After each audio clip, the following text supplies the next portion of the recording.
साहब की भावनाओं से अवगत कराएगा, परिचय कराएगा, लेकिन साहब की भावनाओं से जोड़ नहीं पाएगा, क्योंकि पुस्तकों के अंदर जो लाइनें लिखी होती हैं उसके कोई भाव नहीं होते। भाव तो लेखक के है ना। लेखक ने लिखा कि मैं रो रहा हूं, तो मतलब वो लेखक रो रहा है, किताब थोड़ी रो रही है।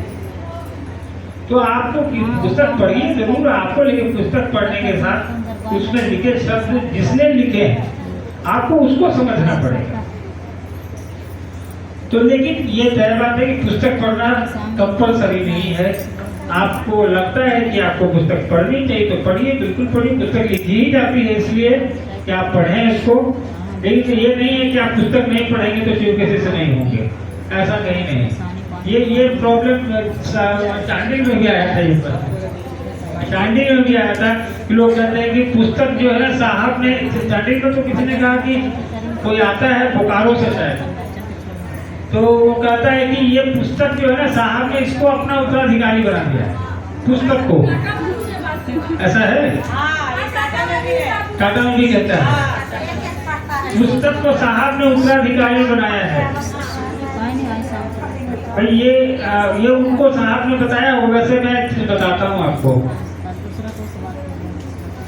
साहब ने उत्तराधिकारी अव्वल तो किसी को नहीं बनाया, पुस्तक छोड़ दीजिए आदमी को नहीं बनाया, मैं उनका पुत्र हूँ, मुझे नहीं बनाया। लेकिन उनसे पूछिएगा जिसने ये बात आपको कही है कि साहब ने अगर पुस्तक को उत्तराधिकारी बनाया है तो फिर पुस्तक का उत्तराधिकारी किसको बनाया है? पुस्तक का उत्तराधिकारी किसको बनाया साहब ने? उस पुस्तक को आप लोग कितना दिखती है, वो 490 या कुछ में ना दिखती है, वो 490 रुपए किसके पास जाते हैं?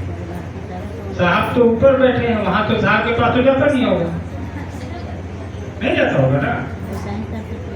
साहब थे तभी साहब के पास नहीं जाता था, आज भी नहीं जाता है। तो उनसे पूछिए कि जब साहब ने पुस्तक को उत्तराधिकारी बनाया तो पुस्तक का उत्तराधिकारी कौन है? इसका उत्तर उसके पास नहीं होगा, आपके पास है, मैं बताता हूँ। उसको बताइएगा कि इस पुस्तक का उत्तराधिकारी जिसको तुमने कहा कि साहब का उत्तराधिकारी पुस्तक है, तो पुस्तक का उत्तराधिकारी साहब ने अपने बच्चों को बनाया है और ये लिखित है। तो कहिए तो जितना अच्छा है, जितना पुस्तक पढ़े उतना मेरे लिए अच्छा है, उतनी पुस्तक बिकेगी, मेरे लिए नुकसान कहाँ है? लेकिन ये भ्रम गलत है। हमारा काम किताब बेचना नहीं है, लोगों तक साहब की बातों को पहुंचाना है, चाहे वो किताब से पहुंचाएं, चाहे माइक से पहुंचाएं, या साप्ताहिकी के माध्यम से पहुंचाएं, या आयोजन के माध्यम से पहुंचाएं।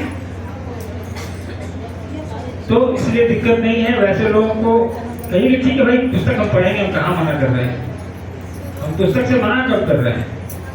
लेकिन पुस्तकें अगर ज्ञान दे देती तो बहुत कुछ हो जाता है। हम लोग कालिदास तो है नहीं कि किताब सर पे रख लिया और सुबह सुबह ज्ञानी हो गए।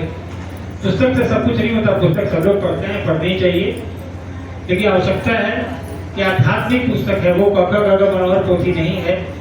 आध्यात्मिक पुस्तक को पढ़ना और उसको समझना बहुत दो बातें हैं। उसको पढ़िए, जरूर पढ़िए, लेकिन साहब ने जो लिखा है साहब के भाव को समझिए, आवश्यकता उसकी है।